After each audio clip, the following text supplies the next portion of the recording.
नमस्कार। सुबह 10 बजे के समाचारों में आपका स्वागत है। आपके साथ मैं हूं पूजा पांडे। सबसे पहले देखते हैं आज की 20 बड़ी खबरें।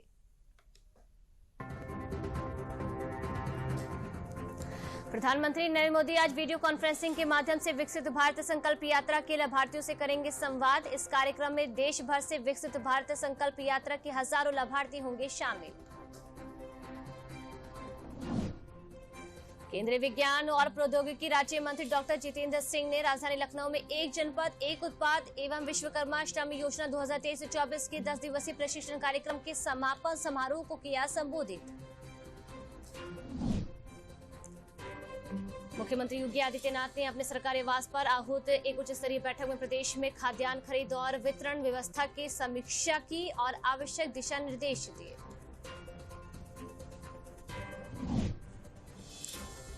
मुख्यमंत्री योगी आदित्यनाथ ने कहा, ये सुनिश्चित किया जाए धान क्रय केंद्रों पर किसानों की सुविधा व आवश्यकता को पूरा ध्यान में रखा जाए।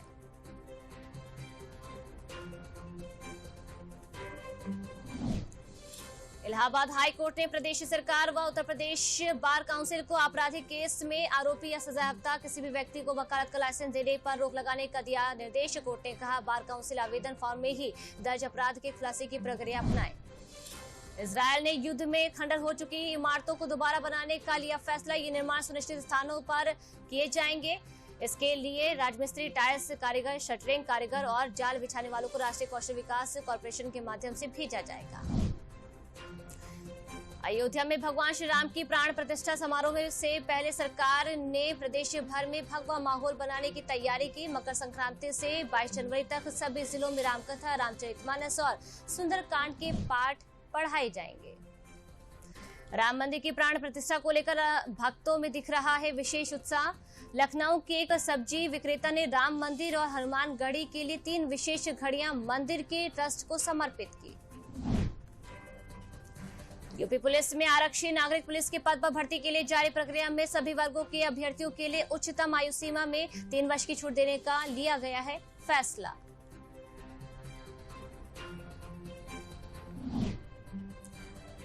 आयुष्मान भारत प्रधानमंत्री जन आरोग्य योजना के लाभार्थियों के आयुष्मान कार्ड बनाने के लिए मंगलवार से प्रदेश भर में शहरी क्षेत्रों में विशेष अभियान किया गया शुरू। ये विशेष अभियान 10 जनवरी तक चलेगा। सपा नेता स्वामी प्रसाद मौर्य ने फिर हिंदू धर्म को लेकर दिया विवादित बयान। का हिंदू धर्म नहीं धोखा है। कहा, सुप्रीम कोर्ट ने कहा था कि हिंदू धर्म नहीं जीवन जीने की एक शैली है। सपा नेता स्वामी प्रसाद मौर्य के बयान पर केंद्रीय मंत्री नित्यानंद राय का पलटवार। कहा, चाहे स्वामी प्रसाद मौर्य हो या विपक्षी गठबंधन का कोई भी नेता, वे धर्म का अर्थ नहीं समझते। तुष्टीकरण पर आधारित है उनकी विचारधारा। केंद्रीय शिक्षा मंत्री धर्मेंद्र प्रधान ने कहा कि राष्ट्रीय शिक्षा नीति में खेल को भी महत्वपूर्ण विषय बनाया गया है। अब खेल सिर्फ वैकल्पिक या अतिरिक्त पाठ्यचर्चा का अंश नहीं, बल्कि ये अब पाठ्यक्रम का हिस्सा होगा। मिर्जापुर में केंद्रीय राज्य मंत्री अनुप्रिया पटेल ने पूर्वांचल का पहला drone remote pilot training centre का किया उद्घाटन। कहा, इस संस्थान का फायदा स्थानीय लोगों को मिलेगा। ड्रोन खरीदने और चलाने में मदद करेगी सरकार। सांसद स्मृति ईरानी आज अमेठी के 3 दिवसीय दौरे पर रहेंगे। इस दौरान वे 474 दिव्यांगजनों को कृत्रिम उपकरण यंत्र देंगी। विकसित भारत संकल्प यात्रा कार्यक्रम में भी शामिल होंगे। साथ ही चौपाल जनसंवाद के जरिए लोगों से बातचीत करेंगे। फतेहपुर में केंद्रीय राज्य मंत्री साध्वी निरंजन ज्योति ने विकसित भारत संकल्प यात्रा को किया संबोधित। लाभार्थियों ने मेरी कहानी मेरी जुबानी के तहत सुनाई अपनी दास्तान।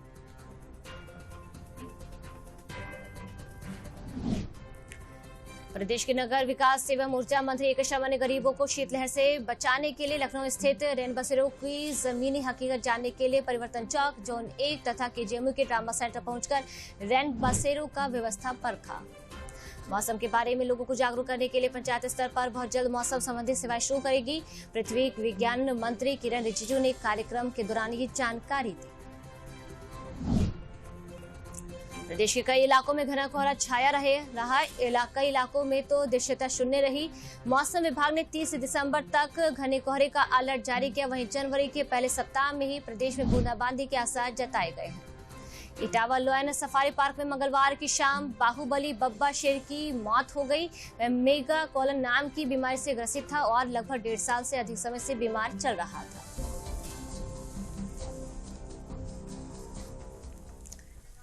और अब समाचार विस्तार से। मुख्यमंत्री योगी आदित्यनाथ ने युवाओं के हित में उत्तर प्रदेश पुलिस बल में आरक्षी नागरिक पुलिस के पद पर भर्ती हेतु जारी प्रक्रिया में सभी वर्गों के अभ्यर्थियों के लिए उच्चतम आयु सीमा में 3 वर्ष की छूट प्रदान करने का निर्णय लिया है। मुख्यमंत्री ने कहा कि प्रदेश सरकार युवाओं के हितों और उनके उज्जवल भविष्य के लिए पूरी तरह प्रतिबद्ध है। इसके दृष्टिगत ये निर्णय लिया गया है। ये जानकारी देते हुए राज्य सरकार के प्रवक्ता ने कहा कि प्रदेश पुलिस बल में प्रतिवर्ष लगभग 10,000 नई रिक्तियां अनुमानित हैं। राजधानी लखनऊ में केंद्रीय मंत्री जितेंद्र सिंह ने कल सदर गुरुद्वारा में वीर बाल दिवस कार्यक्रम में शामिल हुए। उन्होंने कहा कि देश के लिए इससे बड़ी कोई शहादत नहीं हो सकती है। गुरु गोविंद सिंह ने जिस तरह अपनी आंखों के सामने अपने पुत्रों की कुर्बानी दी है, ये दुनिया के लिए एक मिसाल है। उन्होंने साबित किया है कि मुल्क के वास्ते कोई भी कुर्बानी बड़ी नहीं है। वतन से बड़ी कोई मोहब्बत नहीं है, भले ही वह पुत्र क्यों ना हो।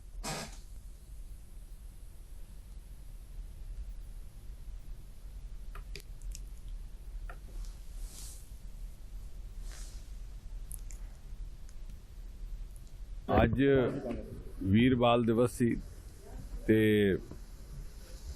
ਇੱਕ ਮੌਕਾ ਸਾਨੂੰ ਯਾਦ ਕਰਨ ਦਾ। ਸਾਹਿਬਜ਼ਾਦਾ ਜ਼ੋਰਾਵਰ ਸਿੰਘ, ਸਾਹਿਬਜ਼ਾਦਾ ਫਤਿਹ ਸਿੰਘ, ਇਸ ਕੋਲੋਂ ਵੱਡੀ ਕੋਈ ਸ਼ਹਾਦਤ ਨਹੀਂ ਹੋ ਸਕਦੀ ਤੇ ਇਸ ਕੋਲੋਂ ਵੱਡੀ ਕੋਈ ਕੁਰਬਾਨੀ ਨਹੀਂ ਹੋ ਸਕਦੀ। ਗੁਰੂ ਗੋਬਿੰਦ ਸਿੰਘ ਮਹਾਰਾਜ ਜੀ ਨੇ ਜਿਸ ਤਰ੍ਹਾਂ ਆਪਣੀ ਅੱਖਾਂ ਦੇ ਸਾਹਮਣੇ ਆਪਣੇ ਪੁੱਤਰਾਂ ਦੀ ਕੁਰਬਾਨੀ ਦੇਖੀ ਹੈ और दे के एक दुनिया च मिसाल भी कायम की थी, एक पैगाम दिता कि वतन दे वास्ते, मुल्क दे वास्ते कोई भी कुर्बानी वड्डी नहीं है। वहीं दूसरे कार्यक्रम में केंद्रीय मंत्री जितेंद्र सिंह ने उत्तर प्रदेश डिजाइन एवं शोध संस्थान लखनऊ एक जनपद एक उत्पाद एवं विश्वकर्मा श्रम सम्मान योजना के अंतर्गत प्रशिक्षण प्राप्त करने वाले लोगों को प्रमाण पत्र वितरित किया। इस अवसर पर निदेशक प्रांजल यादव ने 1300 लाभार्थियों प्रमाण पत्र वितरित किए। केंद्रीय मंत्री जितेंद्र सिंह ने कहा कि प्रधानमंत्री आत्मनिर्भर भारत के सपने को साकार कर रहे हैं। प्रधानमंत्री के नेतृत्व में जिस तरीके से प्रदेश सरकार काम कर रही है वह प्रशंसनीय है। कारीगरों और शिल्पियों को अनगिनत योजनाओं से आच्छादित किया जा रहा है, जिससे वोकल फॉर लोकल और आत्मनिर्भर भारत के सपने को साकार किया जा सके।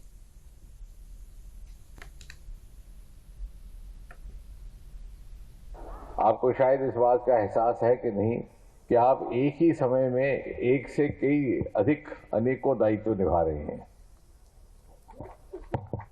एक और तो आप प्रधानमंत्री श्री नरेंद्र मोदी जी के आत्मनिर्भर भारत की यात्रा में अपना योगदान देकर के उसे प्रबल बना रहे हैं। दूसरा, जैसा आपने स्वयं कहा, वोकल फॉर लोकल, और अब तो मैं कहूंगा कि लोकल फॉर यूनिवर्सल हो जाएगा। राजधानी लखनऊ में कल राज्यपाल आनंदीबेन पटेल ने डॉक्टर एपीजे अब्दुल कलाम प्राविधिक विश्वविद्यालय का 21वां दीक्षांत समारोह का शुभारंभ किया। इस अवसर पर 49,452 छात्रों को उपाधि मिली और 95 मेधावियों को मेडल दिए गए। ये एशिया की सबसे बड़ी टेक्निकल यूनिवर्सिटी है। उन्होंने मेधावी विद्यार्थियों को उज्जवल भविष्य की शुभकामनाएं दी।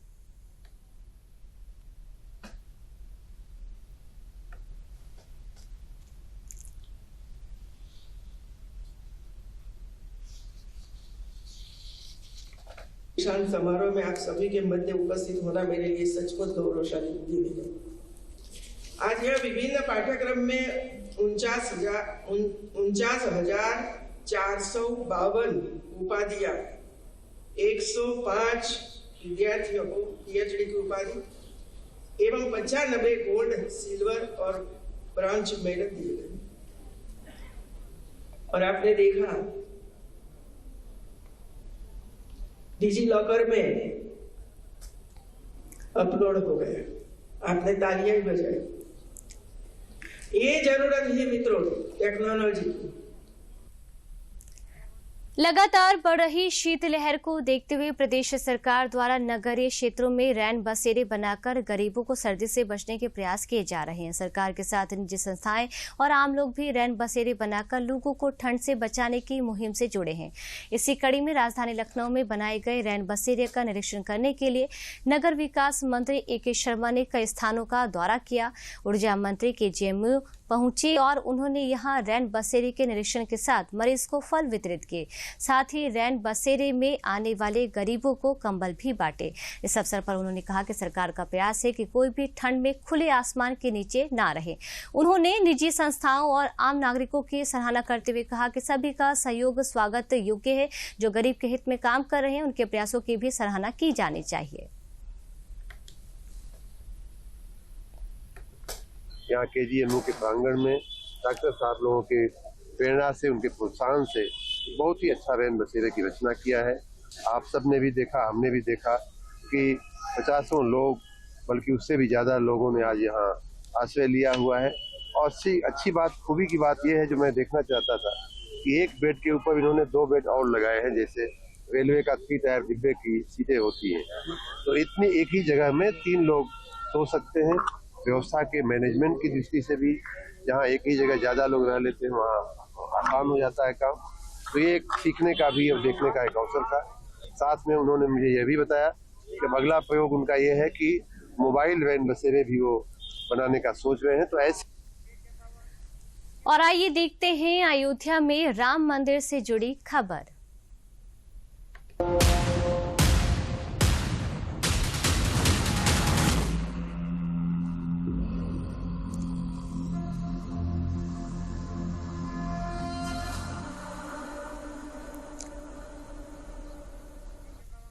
धार्मिक नगरी अयोध्या से लगभग 13 किलोमीटर की दूरी पर रघुकुल के प्रतापी राजा महाराज दशरथ की समाधि है। माना जाता है कि दशरथ जी की समाधि के दर्शन से शनि के दोष दूर होते हैं। आइए देखते हैं ये रिपोर्ट। त्रेता युग में अयोध्या में रघुकुल शिरोमणि महाराजा दशरथ राजा थे। चक्रवर्ती सम्राट थे, लेकिन शोक इस बात का था कि पुत्र नहीं थे। पुत्र कामेष्टि यज्ञ के बाद भगवान राम, लक्ष्मण, शत्रुघ्न और भरत महाराजा दशरथ के पुत्र हुए।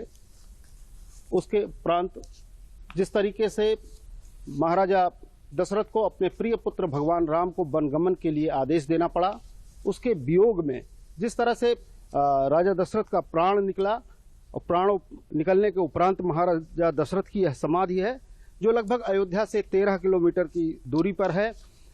कहा जाता है, गोस्वामी तुलसीदास जी लिखते हैं कि चंदन अगर भार बहु आए, अमित अनेक सुगंध सुहाए, सरज तीर रुचिता बनाई, जन सुरपुर सोपान सुहाई। यानी कि महाराजा दशरथ की मृत्यु के बाद जो है सरयू के किनारे जो है चंदन की लकड़ी की चिता बनाई गई। यह एक ऐसा स्थान है जहां पर कि कभी कोई सौदाह नहीं हुआ था। आज इस स्थल पर उत्तर प्रदेश सरकार इसे पर्यटन के रूप में विकसित करना चाहती है। इन सारी चीज़ों को जानने के लिए हम बात करते हैं यहाँ पर यहाँ के पुजारी महाराज संदीप दास जी से। यह स्थान अयोध्या के सप्त हरियों में से प्रमुख हरि बिल्लहरि घाट है, जहाँ पे महाराज दशरथ जी का अंतिम संस्कार किया गया है। ऐसा कहा जाता है जिस समय महाराज दशरथ जी का शरीर छूटा है, राम जी लक्ष्मण जी वनवास चले गए थे, भरत और शत्रुघ्न जी भी उसमें ननिहाल में थे। वशिष्ठ जी के द्वारा दूत भेज के उन्हें बुलाया गया, तो भरत जी के आने के बाद भरत जी ने कहा हमारे पिताजी का अंतिम संस्कार ऐसे स्थान पर किया जाए जहां किसी अन्य का दाह संस्कार न किया गया हो। यह शोध कार्य शुरू हुआ। वशिष्ठ जी के नेतृत्व में जितने शोधकर्ता, आचार्य, विद्वान इस कार्य में लग गए कि वह सबसे पवित्र भूमि कौन सी है जहां पे महाराज जी का दाह संस्कार किया जा सके। शोध करते करते जब यहाँ पर पहुंचे, जो बिल्लहरि घाट के नाम से पहले से ही घोषित था, यहाँ आने के बाद महाराज जी को दाह संस्कार करने के लिए 4 खूंटे जरूरत पड़ती है, लेकिन यहाँ पे महाराज जी के लिए केवल 3 खूंटे की ही पवित्र भूमि मिली थी जहाँ पे किसी का दाह संस्कार नहीं हुआ था। एक स्थान पे भरत जी ने अपना हाथ लगाया, उस जगह को शुद्ध करने के बाद फिर चक्रवर्ती महाराज दशरथ जी का यहाँ पे अंतिम संस्कार किया गया। तो जिस तरीके से महाराजा दशरथ की महत्ता है, जिस तरह से पूरा रघुकुल की मान्यता है अवध क्षेत्र में, उसके अनुरूप आज क्या चाहते हैं लोग, क्या यहाँ पर होना चाहिए? इस समय सबसे हर्ष का विषय है कि प्रभु राम जी के दिव्य मंदिर बन रहा है और उन्हीं के साथ जितने 84 को उसमें फैली हुई हमारी जितने पौराणिक ऐतिहासिक मंदिर हैं उस पर सब पे जीर्णोद्धार का कार्य चल रहा है। और दशरथ समाधि स्थल अभी तक चाहे जो उपेक्षित रही हो, लेकिन इस समय जो है बहुत ही भव्य और दिव्य यहाँ प्रोजेक्ट हैं, पास हुए हैं और बहुत ही बढ़िया स्तर पर इसका विकास होने जा रहा है। इस तरह से अयोध्या नया रूप धारण कर रही है। इस नए रूप में अयोध्या ही नहीं बल्कि आसपास के क्षेत्र जो उस वक्त तमाम सारे भक्ति और आस्था के केंद्र हैं, उनका भी विकास उत्तर प्रदेश सरकार और पर्यटन विभाग कर रहा है। और विवेक के साथ आशुतोष शुक्ला, डीडी न्यूज, अयोध्या। आइए अब नजर डालते हैं विकसित भारत संकल्प यात्रा से जुड़ी खबरों पर।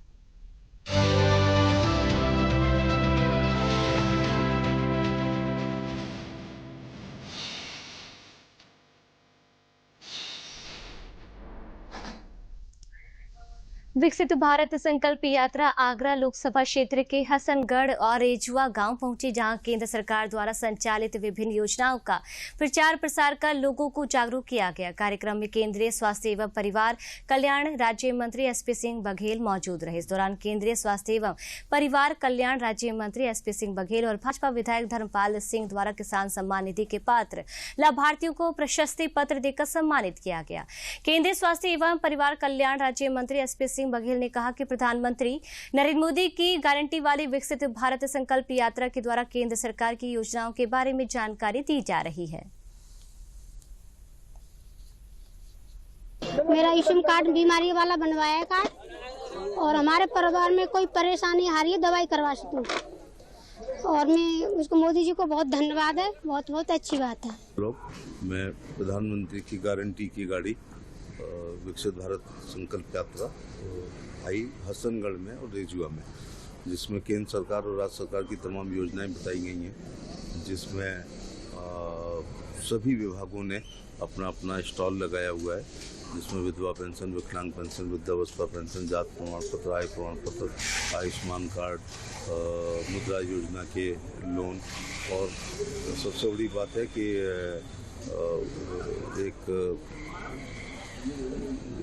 फॉर्म भी भरे जा रहे हैं। कैबिनेट मंत्री नंद गोपाल गुप्ता नंदी ने मंगलवार को नैनी चिपके स्थित रामलीला मैदान में विकसित भारत संकल्प यात्रा का स्वागत किया।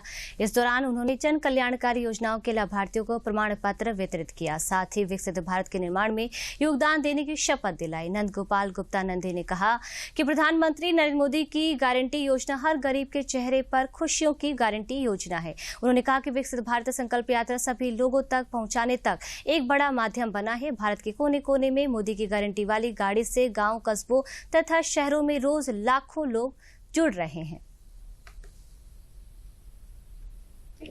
जिन लोगों को आयुष्मान भारत के तहत लाभ मिला है, जिन लोगों को कच्चा मकान था पक्का मकान मिला है, जिन लोगों को इज्जत घर मिला है, ऐसी बहुत सारी योजनाओं का लाभ मिला है, वो लोग अपना एक्सपीरियंस शेयर कर रहे हैं।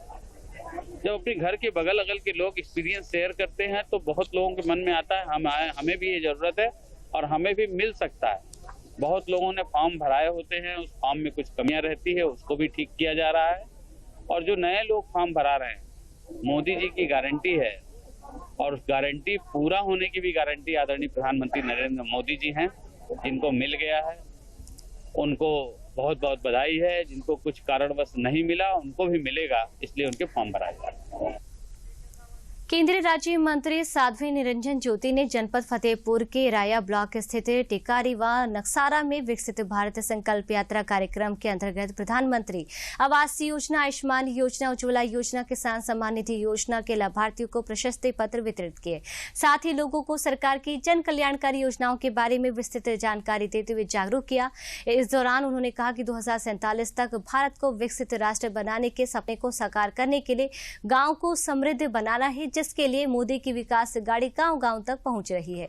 इस दौरान मेरी कहानी मेरी जुबानी के तहत लाभार्थियों ने अपनी कहानी को साझा किया। विकसित भारत संकल्प यात्रा को लेकर तमाम जो तस्वीरें हैं वो नजर आ रही हैं। इस बीच साध्वी निरंजन ज्योति ने भी इस यात्रा में वह शामिल हुई और तमाम जो लाभार्थी हैं उनसे मुलाकात की, और इस दौरान उन्होंने कई बातें कही, जिस तरह से मोदी की गारंटी और तमाम योजनाओं को लेकर भी लोगों से बातचीत की।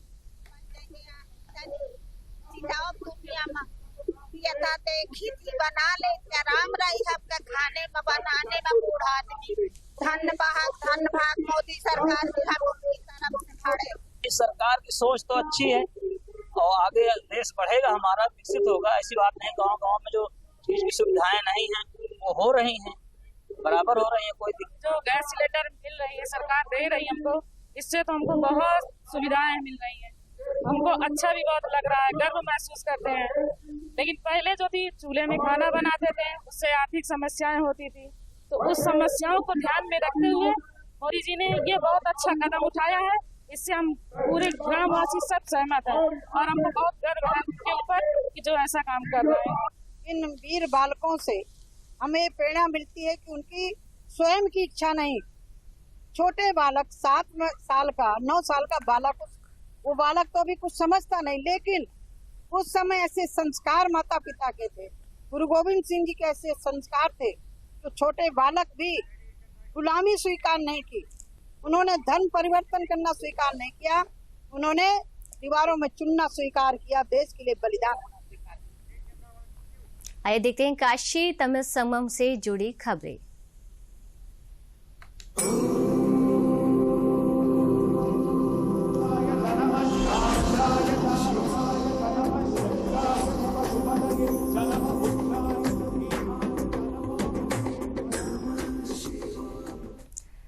नमो घाट पर काशी तमिल संगम से आयोजन में ढेर सारे स्टॉल लगे हुए हैं। इसमें तमिलनाडु और उत्तर प्रदेश के कई उत्पादों के ऐसे भी जो तस्वीरें हैं नजर आई हैं। ऐसे में तमिलनाडु के कृष्णागिरी जिले के लकड़ी के बने उत्पाद बड़े लोकप्रिय हो रहे हैं। नमो घाट है यह और धूम है काशी तमिल संगमम की। छात्र जो उच्च शिक्षण संस्थान हैं उनके तो आ ही रहे हैं इसमें देखने भी और पार्टिसिपेट करने भी। पार्टिसिपेट करना यानी समझना स्टॉलों को, कलाकारों के प्रदर्शन को और तमिल की जो कलाकृति है, जो कला है, जो संस्कृति है। लेकिन खुशी की बात यह है कि हमारे ये किशोर जो यूपी कॉलेज से आए हैं, यूपी कॉलेज काफ़ी दूर है नमो घाट से, उन छात्रों से हम बात करेंगे। इन लोगों ने भ्रमण किया है, जो स्टॉल लगे हुए हैं और काशी तमिल संगमम का जो कार्यक्रम चल रहा है नमो घाट पर, उसका आप अपना परिचय देते हुए ये बताएं कि जो आपने देखा यहाँ पर नमो घाट पर, उसमें क्या क्या चीज़ें देखने को मिली और क्या अच्छा लगा आपको। मेरा नाम सुमित जायसवाल, मैं कक्षा 12वीं का साथ उदयपुर इंटर कॉलेज से हूँ। यहाँ पर तमिल संगमम में आकर काशी में हमने यह देखा कि तमिल की संस्कृति, तमिल की उत्पाद और तमिल की सभ्यता का प्रदर्शन हुआ है। उनके हाथ में एक सर्टिफिकेट है, ये सर्टिफिकेट क्या है और कैसे प्राप्त किया आपने। यहाँ पर हमारे माननीय प्रधानमंत्री जी एक भारत श्रेष्ठ भारत की तरफ से ये आयोजित तमिल की तरफ से है, जिसमें हम लोग ये पार्टिसिपेट किए हैं। वहाँ पे स्टॉल लगे हुए हैं, उसमें हम लोगों से कुछ छोटे छोटे तमिल के प्रश्न पूछे जा रहे थे, जिसमें हमें उत्तर देने पर ये सर्टिफिकेट और मेडल दिए जा रहे थे।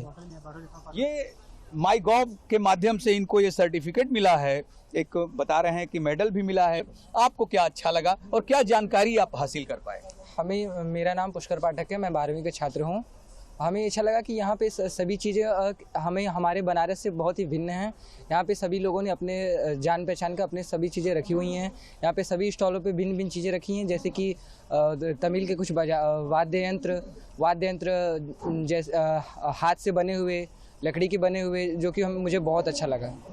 काशी तमिल संगमम में जो व्यवस्थाएं चल रही हैं, जो जानकारियां हैं, जो संस्कृति है, उसके बारे में जानने ये लोग आए हैं। कैमरा पर्सन मुरलीधर पांडे के साथ doctor Harikesh Bahadur Singh Gautam, DD news, Namo Ghat, Varanasi. समाचारों में मेरे साथ फिलहाल के लिए इतना ही। नमस्कार।